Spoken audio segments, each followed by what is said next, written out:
Salut à tous, c'est François Rousseau. Si vous êtes passionné par les voitures, vous êtes au bon endroit. Continuez à regarder, on va entrer dans le vif du Personne sujet. ne conteste le fait que l'achat d'une voiture d'occasion, malgré un certain nombre d'avantages objectifs, comporte de sérieux risques. L'un d'entre eux est la possibilité d'acheter une voiture noyée. C'est-à-dire une voiture qui a été immergée dans l'eau. Il semble parfois qu'il n'y ait rien de terrible dans une telle situation. Les voitures roulent constamment sur des flaques d'eau et sont exposées aux précipitations. C'est pourquoi l'immersion totale n'est soi-disant pas différente. Mais il y a une différence, et elle est de taille.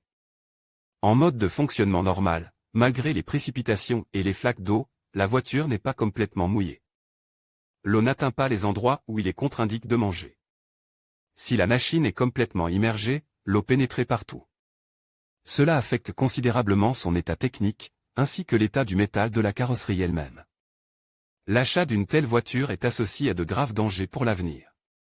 Si vous ne voulez pas rencontrer de telles voitures, vérifiez bien la voiture achetée. Si vous voyez des signes de noyade, n'achetez en aucun cas la voiture. Même si le prix semble incroyablement attractif. Vous dépenserez encore plus d'argent et risquez même d'envoyer la voiture à la casse dans un avenir proche. Danger des voitures noyées. Tout le monde ne comprend pas pourquoi il est si important d'éviter d'acheter des voitures noyées qui ont été complètement immergées dans l'eau. Les dangers de ces achats font l'objet de nombreux débats. Certains pensent qu'il est possible d'économiser beaucoup d'argent en achetant une voiture dans une telle situation. Les voitures sont beaucoup moins chères, et c'est donc un plus pour le budget. Mais ils ne tiennent pas compte du fait que l'élimination des conséquences coûtera beaucoup plus cher. Et les vendeurs eux-mêmes cachent souvent le fait que la voiture a été mise à l'eau, c'est-à-dire qu'ils la vendent au prix normal du marché. Les spécialistes de la réparation automobile estiment qu'il est préférable de ne pas s'occuper des voitures noyées. En effet, au bout d'un certain temps, l'humidité qui s'est infiltrée dans la voiture va certainement se manifester. En outre, les problèmes surviennent à des endroits où même un mécanicien expérimenté n'irait pas, car il est certain qu'une voiture normale ne peut pas avoir d'eau à cet endroit. Parfois, afin d'éliminer toutes les conséquences, il est nécessaire d'effectuer tout un cycle de travaux de réparation et de restauration. Le portefeuille en prend un coup, et toutes les économies imaginaires réalisées lors de l'achat d'une telle voiture se transforment en perte énorme. C'est pourquoi une voiture noyée n'est pas un investissement aussi rentable que certains le pensent. Il est difficile et coûteux d'en éliminer les conséquences. Mais noyer une voiture n'est pas si difficile. Le bain est très nocif pour les voitures modernes, qui sont littéralement remplis de toutes sortes d'appareils électroniques. Et les moteurs modernes n'aiment pas le contact direct avec l'eau. Il en va de même pour les boîtes de vitesse automatiques. Si, après un contact avec l'eau, elles ne sont pas correctement remises en état, elles ne tarderont pas à tomber en panne. Elles devront être remplacées, ce qui représente un coût tout à fait différent de celui d'une simple réparation. C'est à chacun de décider s'il veut acheter une voiture noyée ou non. Il existe des arguments en faveur d'une telle acquisition, mais la plupart des gens s'y opposent. Il y a trop de risques. Avantages et inconvénients. Contrairement à beaucoup d'autres situations, dans le cas d'une voiture coulée, les inconvénients l'emportent largement sur les avantages. Les seuls avantages, et ils sont plutôt conditionnels, sont le prix attractif. La voiture peut être achetée à un prix avantageux si elle présente des signes évidents de noyade et que le vendeur ne le cache pas, offrant la voiture à un prix inférieur. Mais il arrive aussi que l'acheteur paie le prix fort, sans même se douter que la voiture pose problème. Dans le cas contraire, seuls des défauts sont constatés. Parmi elles, les plus importantes sont les suivantes: la corrosion. Les véhicules de ce type commencent rapidement à rouiller en l'absence de réparation et de prévention adéquate. Au début, on ne s'en aperçoit pas, car la corrosion commence par des endroits difficiles à atteindre. Progressivement, elle s'étend à l'ensemble de la carrosserie. Remplacement des pièces. Certains composants de la voiture fonctionneront normalement la première fois. Mais progressivement, vous devrez changer presque tout ce qui tombe en panne sous l'effet de l'humidité et de la corrosion. Il s'agit là d'un investissement financier considérable. Problème électronique. S'il s'agit d'une voiture moderne, les circuits électriques et électroniques ne pourront pas fonctionner longtemps. Ce n'est que si vous parvenez à sécher complètement la voiture, ce qui n'est pas toujours fait par les propriétaires, que vous pourrez vous débarrasser de ce problème. Il faudra alors changer le câblage, acheter de nouveaux composants électroniques, etc. Imprévisibilité du moteur. Lorsque le moteur a été immergé dans l'eau, on ne sait jamais à quelle vitesse il va commencer à montrer des signes de dysfonctionnement. Dans un premier temps, le vendeur d'une voiture noyée fait tout son possible pour que la voiture se comporte normalement, le moteur fonctionnant convenablement. Mais il est peu probable qu'il ait procédé à une révision en profondeur. Les mesures temporaires sont limitées. Et à tout moment, le moteur peut caler, bouillir et même s'enflammer. Émulsion aux huiles dans le moteur. Si l'eau se mélange à l'huile et pénétrer dans les systèmes du moteur, toutes les économies réalisées lors de l'achat d'une voiture défectueuses seront réduites à néant et nécessiteront un investissement encore plus important. La réparation d'un tel problème est parfois plus coûteuse que la voiture elle-même. Vous voyez clairement qu'il est très dangereux d'avoir affaire à des voitures noyées. C'est pourquoi toutes les recommandations qui suivent ne concernent pas la manière de faire face aux conséquences après l'achat, mais la manière d'éviter l'acquisition d'un véhicule aussi problématique. Type de mouillage. On ne peut pas affirmer sans équivoque que toute voiture qui a été dans l'eau a sa place à la décharge. Il existe parfois des exemplaires très chanceux, dont la restauration nécessitait un minimum de temps et d'argent. Et il arrive qu'une personne utilise une voiture noyée sans même le savoir, parce que la voiture était bien conservée ou correctement préparée pour la vente. Mais tout le monde n'a pas cette chance. À bien des égards, le facteur déterminant de la viabilité d'une voiture dans l'eau est la particularité de se mouiller. En effet, on peut se retrouver dans des eaux différentes et pour des durées différentes. Plonger rapidement dans l'eau douce et récupérer la voiture est une chose. Mais c'en est une autre lorsque la voiture a séjourné dans l'eau salée pendant des jours, voire des semaines. L'eau douce. Dans toutes les situations, le contact avec l'eau est potentiellement dommageable pour le véhicule, car les composants mécaniques et électriques n'aiment pas particulièrement l'humidité.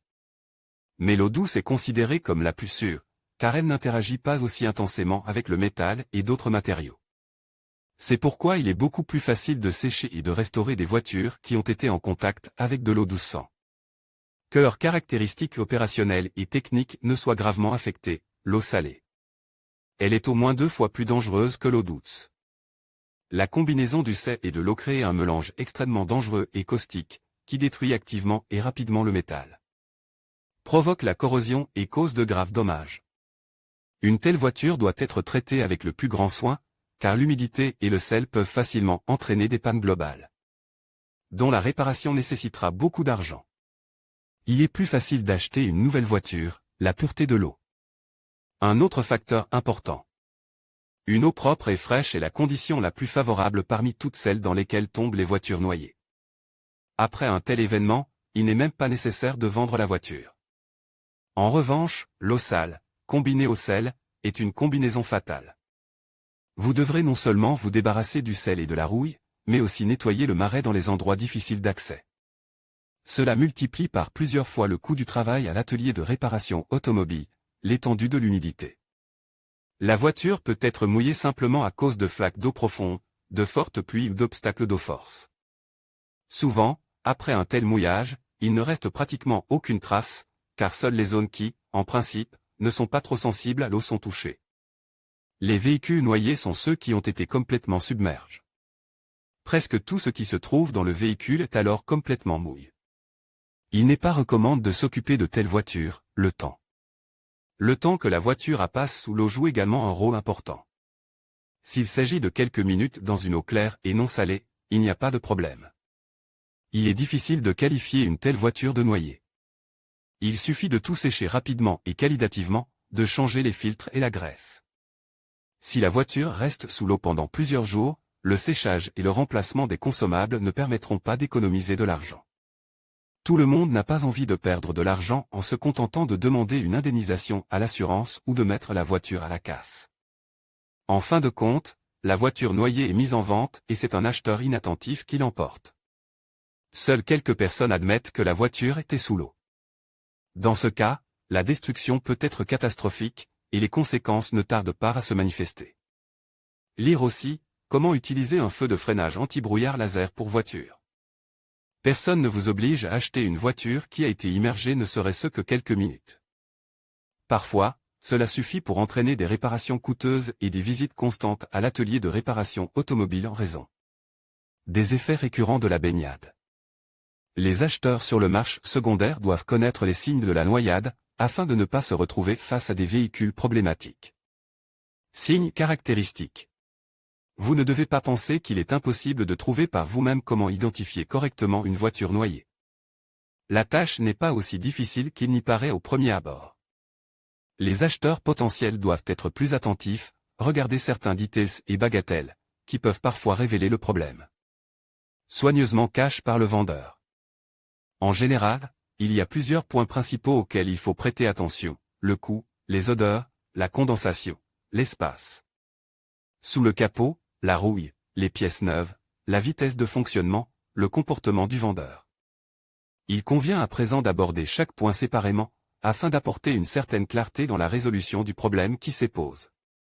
Coût. Il est logique de penser que personne ne vendra une voiture en bon état pour la moitié de sa valeur réelle. Dans ce cas, il faut même s'attendre à ce que le prix soit conf, car le vendeur crée une monnaie d'échange. Voici une variante qui permet de savoir si la voiture est noyée, en se basant uniquement sur le prix. Les vendeurs baissent parfois le prix pour attirer les acheteurs potentiels. Mais si le prix est sensiblement différent du prix moyen du marché pour des voitures similaires, il y a lieu de réfléchir. Parfois, pour cacher la véritable raison, les vendeurs invoquent la présence de prêts, la nécessité d'obtenir de l'argent pour un traitement médical et d'autres vélos. Certes, personne ne nie qu'il y ait effectivement des problèmes, et il n'y a pas d'intention malveillante dans la vente de rien. Il n'en reste pas moins que la probabilité de vendre une voiture à problème est beaucoup plus élevée. Même s'il est tentant d'économiser de l'argent à l'achat, il ne faut pas acheter des voitures franchement bon marché.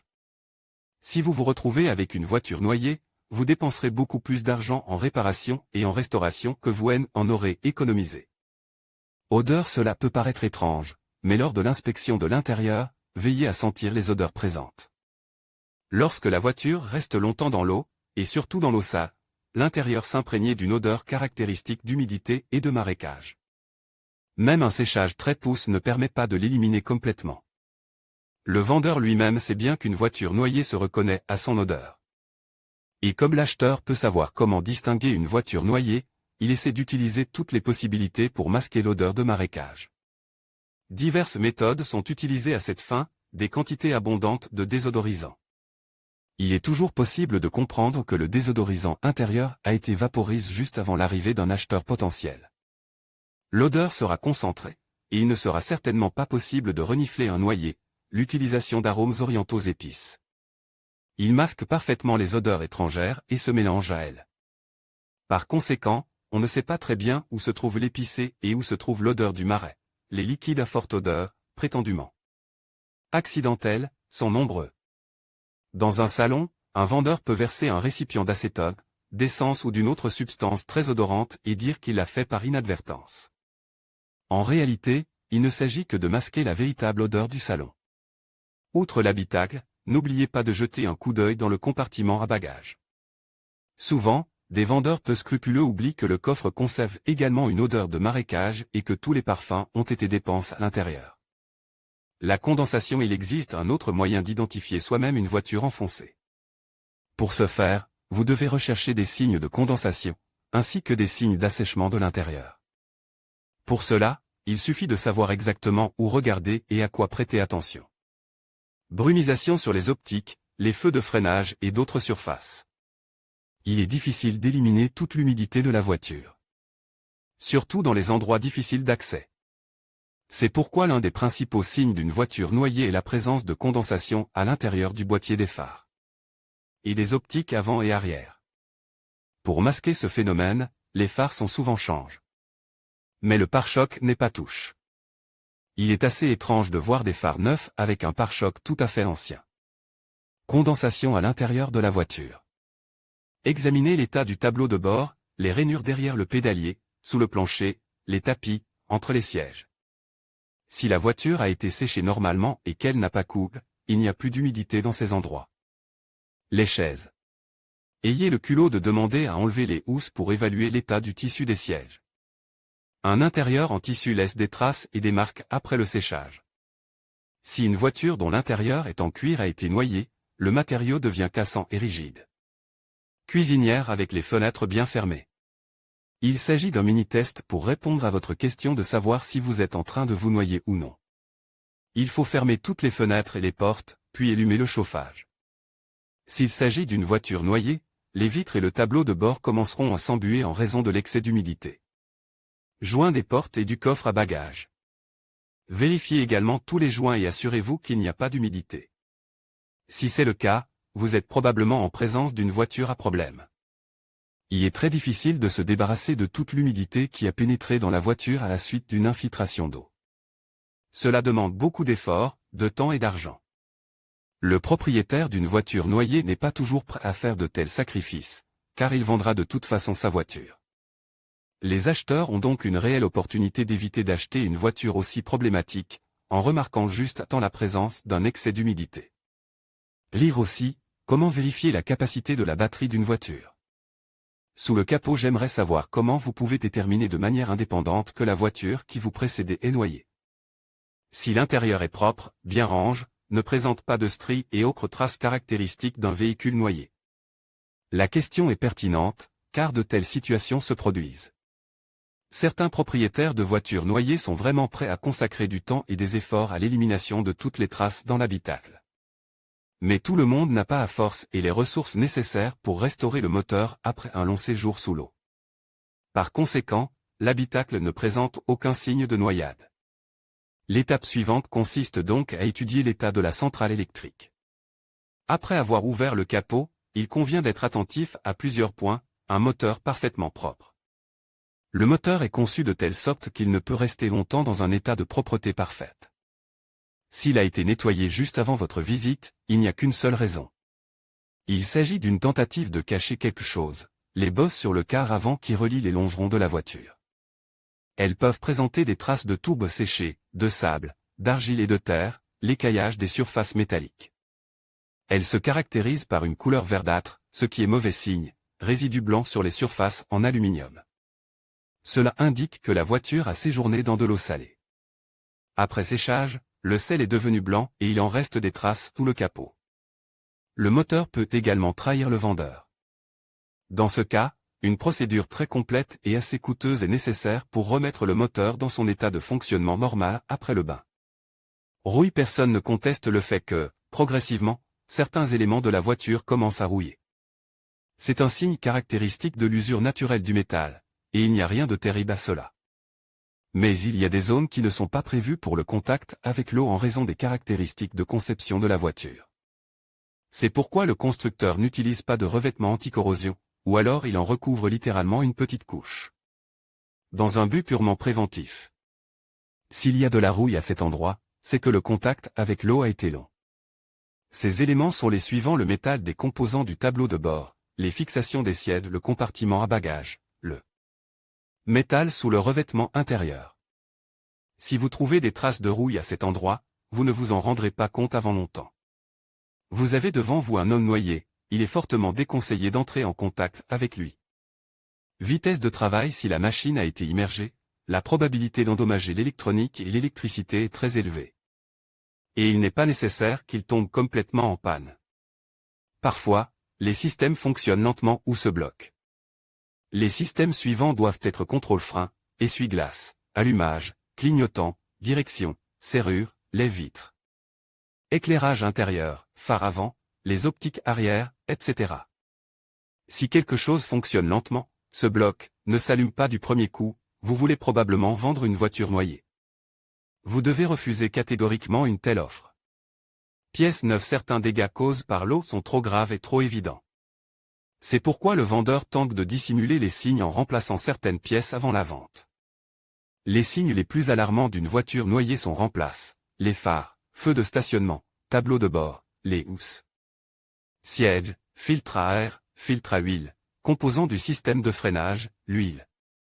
Oui, il arrive parfois que le moment soit venu de remplacer les consommables au moment de la vente, ou que le vendeur est sciemment change certains éléments, juste pour augmenter le prix. Mais souvent, peu de gens veulent dépenser de l'argent pour une voiture qui sera vendue de toute façon. Comportement du vendeur: il convient de souligner un autre point important. Parfois, le comportement du vendeur montre clairement qu'il y a des problèmes avec sa voiture. Les situations sont diverses. Mais souvent, les vendeurs peu scrupuleux n'apprécient pas que l'acheteur pose beaucoup de questions, examine la voiture sous toutes ses coutures, regarde dans les endroits cachés et difficiles d'accès. En général, le vendeur refuse tout simplement de poursuivre les négociations. Il lui est plus facile de trouver un client moins méticuleux et plus confiant, qui donnera l'argent et prendra la voiture sans conversation inutile. Lorsqu'une personne veut vendre une voiture, il n'y a pas de problème, elle ne cachera rien. En général, c'est le contraire qui se produit. Le vendeur lui-même montre littéralement tout ce qu'il y a dans la voiture, alors qu'en théorie il pourrait y avoir des problèmes. Mais sans problème, il vous permet de rouler, d'essayer tous les systèmes et mécanismes. Mesures à prendre lors de l'achat d'une voiture noyée. Tous les acheteurs n'abordent pas de manière responsable le choix d'une voiture sur le marché secondaire, ce qui fait qu'ils se retrouvent avec une voiture noyée. Comme il est impossible de restituer la voiture au vendeur, les problèmes devront être résolus par leurs propres moyens. Il existe plusieurs recommandations à cet égard. Rendez-vous dans un centre d'entretien automobile où l'on pourra effectuer un diagnostic complet de la voiture. Vous devez déterminer quels systèmes sont concernés, où se situent les problèmes et ce qui doit être réparé. Changez tous les consommables. Cela vaut non seulement pour les liquides de fonctionnement, mais aussi pour les différentes pièces en caoutchouc et en plastique. Même les plus petits joints ont intérêt à être changés, car sous l'influence de l'eau, du sel et de la saleté, ils commencent à se détériorer rapidement. En fin de compte, un seul joint usé peut entraîner des réparations très coûteuses. Il est recommandé de démonter complètement l'intérieur de l'appareil et de le sécher. Vous pouvez le faire de vos propres mains ou faire appel à des spécialistes qui disposent d'un équipement professionnel. Traitez tous les endroits difficiles à atteindre. Il peut s'agir des nervures, des seuils, des longerons, etc. qui sont difficiles à atteindre. Tous les endroits où l'eau a pu pénétrer doivent être nettoyés et sèches. Appliquez des produits anti-corrosion. Dans la mesure du possible, traitez la carrosserie. Il est préférable de ne pas économiser sur les agents anti-corrosion de qualité. Il est très désagréable de découvrir qu'une voiture est sous l'eau après l'achat d'une voiture sous l'apparence d'un véhicule tout à fait normal et en bon état. Mais il n'y a rien à faire, car le vendeur ne vous contactera certainement pas. Il ne reste plus qu'à serrer les dents et à se mettre au travail. Il est possible de restaurer la voiture et d'éviter les graves conséquences de l'inondation. Certaines personnes choisissent délibérément d'acheter des voitures noyées pour économiser de l'argent en achetant une bonne voiture à bas prix. Si vous n'avez pas peur des difficultés et que vous êtes prêt à consacrer beaucoup d'efforts et de temps, vous pouvez parfois prendre un risque. Mais n'oubliez jamais les conséquences possibles. N'oubliez pas que même lorsque vous achetez des voitures qui n'ont pas été endommagées, vous devez souvent investir beaucoup d'argent, de temps et d'efforts pour résoudre d'autres problèmes. Mais même dans cette situation, il y aura certainement moins de surprises qu'avec une voiture noyée.